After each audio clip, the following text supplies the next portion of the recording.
Olá, leitores! Eu sou a Isabela, de um livro após o outro, e no vídeo de hoje eu vim fazer pra vocês um vlog de leitura relendo o livro Percy Jackson e os Olimpianos, o primeiro livro, O Ladrão de Raios. As meninas, a Flávia, do Estante da Flá, e a Isa, do Lembrete Literário, estão organizando uma leitura coletiva para ler os livros de Percy Jackson e os Olimpianos dessa série do autor Rick Riordan. Então, eu, como grande fã do autor e também dessa série, que foi por onde eu conheci o autor, não pude perder a oportunidade e estou lendo junto com as meninas, mas eu confesso que estou aí um pouco atrasada no cronograma de leitura. Eu li Percy Jackson e os Olimpianos em 2015, faz um tempinho aí, e eu não tinha os meus livros na época, eu peguei emprestado de uma amiga, inclusive muito obrigada, Larissa. Enfim, então agora que eu tenho os meus livros, eu vou reler esse livro junto com vocês, vou mostrar aí minhas reações durante a leitura. E vou falar um pouquinho também sobre a sinopse desse livro aqui, o primeiro livro da série. Esse primeiro livro da série nós vamos conhecer o Percy Jackson. Ele é um garoto de 12 anos que parece que os problemas encontram ele muito facilmente. Ele está prestes a ser expulso da 6ª escola em 6 anos. Pois é. Mas esse é um dos melhores problemas de Percy porque o deus grego Zeus tem um objeto muito importante, de muito poder seu, roubado. E o primeiro suspeito que se passa pela cabeça do deus grego é justamente Percy Jackson. O Percy ele vai ter 10 dias para ir em uma busca e encontrar esse objeto roubado e devolver a Zeus, mas claramente Percy Jackson vai ter aí muitas intercorrências durante essa busca e muitos outros problemas vão surgir, principalmente aí ele vai ter que decifrar um enigma do oráculo de Delfos, que vai ser assim, né? Bem difícil. Enfim, então vem me acompanhar aí nessa jornada, eu espero que vocês gostem desse vídeo, não se esqueça de se inscrever no canal e também curtir, porque vão ter muitos vídeos relendo livros do autor Rick Riordan, disso você pode ter certeza.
Então vou fazer um update aqui do segundo dia de leitura. Eu estou na página 107, no capítulo 8, e até agora o Percy ele já está no acampamento Meio Sangue, já conheceu a Annabeth e ele está caminhando para a captura da bandeira. E assim, eu já sei o que vai acontecer claramente porque eu já li, mas enfim. É um capítulo que vai ser muito interessante, vai ser muito importante pro Percy, porque ele vai descobrir de qual deus ele é filho, né? É onde ele vai direcionar o Percy e vai ser uma coisa muito importante pra vida dele. Então, assim, estou ansiosa por esse capítulo. O que eu tenho a dizer pra vocês até agora, né? Lembrando que é só o início do livro e eu gostei bastante porque eu percebi que o autor, ele é direto ao ponto, ele não fica, tipo, se demorando nos detalhes, até mesmo sobre o Percy, ele não fica, tipo assim, contando histórias sobre o Percy, ele é bem direto ao ponto. E o livro, ele tem uma narrativa que parece que o Percy está contando pra gente uma história, sabe? Então é bem interessante ter essa interação com o personagem, é bem engraçada. E, enfim, torna tudo assim o que ele conta mais interessante, sabe? Então eu já gostei logo de cara, já gostei muito dessa parte dele conversando com o leitor e toda essa interação. E também sobre o Percy, quem leu os livros sabe que ele é um personagem assim muito não mexe com ele é que você tá mexendo com a pessoa errada, sabe? Ele realmente não se cala diante das situações, ele luta por quem ele ama. E é uma coisa que eu sempre me lembrei dele, é uma característica muito forte do personagem. Então eu tô conseguindo perceber, sabe, certos detalhes da personalidade do Percy, das atitudes dele, que eu não percebi na primeira vez que eu li. Então assim, tá sendo bem interessante, porque eu acho que eu estou lendo com outros olhos, não olhos ruins, olhos bons, mas eu estou me atentando a mais detalhes que na primeira vez eu não me atentei. E falando sobre isso, a personagem Annabeth é uma personagem assim que eu gostei muito do livro. Eu acho que todos os personagens da série eu gostei muito, até mesmo os vilões. Mas a Annabeth é uma personagem assim, tipo Hermione Granger de Harry Potter. É uma personagem muito forte, uma personagem feminina assim incrível. Mas eu acho que eu nunca tinha reparado tanto nela na série Percy Jackson. Eu reparei mais em Os Heróis do Olimpo. Mas assim, logo de cara que ela conhece o Percy, a gente já percebe que ela tem uma personalidade muito forte. E ela já faz uma crítica aqui no livro sobre sexismo, né? Sobre essa coisa de machismo. Então assim, eu já fiquei tipo assim, Annabeth pra presidente, não é mesmo? Então o que eu tenho a dizer pra vocês é que tá sendo uma experiência incrível, gente, incrível, incrível reler o livro. Essas primeiras páginas, as primeiras 100 páginas que eu nem li muito, a história ainda nem tipo começou, ainda tá bem no comecinho, mas ainda assim foi incrível ver de novo o acampamento Meio Sangue. E é isso que eu tenho pra dizer pra vocês até agora, da página 100, no capítulo 8.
Terceiro update pra vocês do terceiro dia. Eu estou no capítulo 11, na página 168, e o Percy, a Annabeth e o Groover, eles foram aí na sua busca, né, lá na sua missão. E o que eu tenho a dizer pra vocês é que tá sendo muito engraçado ver a Annabeth e o Percy. Eu não me lembrava que os dois ficavam se cutucando no começo, porque a Annabeth, ela é filha de Atena e o Percy, ele é filho de Poseidon. Então, o Poseidon e a Atena, eles são meio que rivais ali, sempre tiveram algumas disputas ao longo da história. Então, é claro que a Annabeth, ela fica meio desconfiada do Percy, tipo assim, eu acho que eu não deveria gostar muito de você, sabe? Então eles se cutucam muito, fica ali um tentando bater o outro, enfim, é uma coisa muito engraçada de ver. Eu não me lembrava disso de jeito nenhum, mas foi uma surpresa muito boa. E também, só pra complementar o que eu disse ontem, né, que eu acho que eu acabei ficando... Acho que eu até me confundi aqui. Eu acho que ficou um pouco vago, mas, gente, faz aí 5 anos que eu li essa série, e na época eu acho que eu não prestei tanta atenção aos detalhes, porque eu tava tão, assim, intrigada com a história, com a mitologia, que foi a minha primeira experiência com mitologia. Então, assim, eu acho que eu li muito rápido e não prestei atenção nos detalhes, nos mínimos detalhes. E eu li tantos livros depois disso que tem muita coisa que eu não me lembro mais. Então, pra mim, tá lendo nesse momento está sendo uma experiência meio que nova, porque eu sei de vários detalhes da história, de vários livros, mas tem muita coisa que eu não sei em qual livro acontece. Tem muita cena que eu não me lembro mais, muitos detalhes dos personagens que eu não me lembro mais. E por saber agora como a série termina, como algumas coisas acontecem, eu consigo olhar pra história com um olhar mais crítico, no sentido de ver coisas que eu não vi antes. Então, assim, estou gostando muito dessa leitura, gente. Muito, muito, muito, muito, muito, muito. Estou rindo muito e é muito interessante como eu tô conseguindo perceber várias críticas aí do autor, igual eu falei pra vocês ontem, da crítica da Annabeth sobre o machismo, né, sobre toda essa coisa, mas também tô conseguindo ver uma crítica aí do Percy em relação aos deuses, que eles não ligam para os seus filhos semideuses, como eles tratam os seus filhos semideuses, né, de um jeito bem sem carinho, né, tipo, de qualquer jeito. E isso a gente pode relacionar com a vida real, como vários pais tratam os seus filhos. Enfim, é uma coisa aí pra gente refletir, não é mesmo? E é isso que eu tenho pra dizer até agora. Não aconteceu muita coisa de onde eu tava até agora. Tipo, o Percy descobriu quem é o pai dele, aí ele teve que ir nessa missão, descobriu por que tem aí alguns monstros atrás dele e tudo mais. Já aconteceu aí algumas cenas de luta, algumas cenas aí de monstros, o que é muito engraçado, porque o Rick Riordan, ele não se estende nessas lutas, sabe? São cenas curtas, não tão curtas, mas são cenas, assim, menores, de menos de um capítulo, mas são cenas muito interessantes, que tem toda aquela ação, aquela coisa, tipo, meu Deus, o que o Percy vai fazer agora? Enfim, são cenas muito interessantes, que o autor não se demora muito, ele não se descreve muito nessas cenas, mas ainda assim são cenas que a gente sente toda a tensão, sabe? A ação ali daquele momento. Enfim, gente, o que eu posso dizer pra vocês, resumindo tudo que eu falei, é que eu estou me apaixonando cada vez mais por esse autor. Então, assim, se preparem.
Então eu terminei de ler Percy Jackson, é o primeiro livro de Percy Jackson e os Olimpianos, que é O Ladrão de Raios. E, gente do céu, foi uma ótima experiência. Eu fico me perguntando por que eu não fiz isso antes, porque assim, eu gostei muito, muito, gente. Porque como eu disse pra vocês, ao mesmo tempo que eu sabia de muitas coisas que vão acontecer na história, né, de outros livros, desse também, mas enfim... ainda assim, como não era uma coisa que eu me lembrava totalmente, eu fui pega de surpresa em vários momentos, assim, vários momentos eu fiquei tipo, meu Deus, o que o Percy vai fazer? Porque eu não lembrava de certos detalhes pequenos, sabe?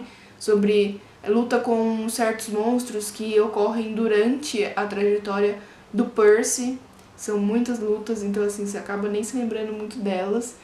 Enfim, gente, foi uma experiência, assim, incrível poder rever de novo um acampamento meio sangue e, sabe, assim, foi muito bom. Foi muito, muito, muito bom mesmo. Eu acho que bem melhor do que a primeira vez, porque eu pude, assim, olhar com outros olhos, sabe? Eu pude realmente prestar mais atenção na história, entender muito mais a história do que da primeira vez. E o que eu tenho a dizer pra vocês é sobre a versão em inglês. Essa versão, ela é em paperback, né? E ela vem junto com o box que tá aqui. Enfim, não vou tirar pra mostrar pra vocês, que vai dar muito trabalho. O inglês desse livro, gente, não é muito difícil. Eu não sei dizer pra vocês mais ou menos o nível, mas eu acredito que seja um nível intermediário. Mas eu vou dizer pra vocês que tem umas palavrinhas meio difíceis aí durante a leitura, mas nada que um dicionário não resolva, tá bom? E eu gostei muito de rever a escrita do Rick Riordan, de prestar mais atenção na sua escrita, porque a escrita dele é maravilhosa. Além de ele nos mostrar, tipo, fatos verdadeiros, né, fatos reais sobre a mitologia grega. ainda assim ele mistura, sabe, com humor, mistura com uma ação, mistura com uma tensão, coloca daí algumas críticas durante a história que eu achei incrível, essas críticas dele. Enfim, gente, eu gostei muito desse livro. Tem muitas coisas pra falar sobre ele. E o que eu mais gostei é que desse livro aqui fica aquele gostinho de tipo assim, tem muito mais coisa que não foi apresentada nesse livro, mas que vai ser apresentado nos próximos, sabe? Então fica aquele gostinho de quero mais, aquela coisa de tipo assim, isso aqui é só o começo. Enfim, amei demais ler esse livro, gente. Já quero muito pegar tipo o segundo livro e ler agora. Talvez eu faça isso. Então eu vou encerrar o vlog por aqui, eu espero que vocês tenham gostado desse vídeo. Deixa aqui nos comentários se você já leu Percy Jackson ou algum dos livros do autor Rick Riordan. E se você não leu, eu vou deixar aqui na descrição desse vídeo o link para você comprar os livros tanto em português quanto em inglês dessa série Percy Jackson e os Olimpianos. E eu vejo vocês no próximo vlog lendo Percy Jackson e os Olimpianos, o livro 2. Então, até a próxima!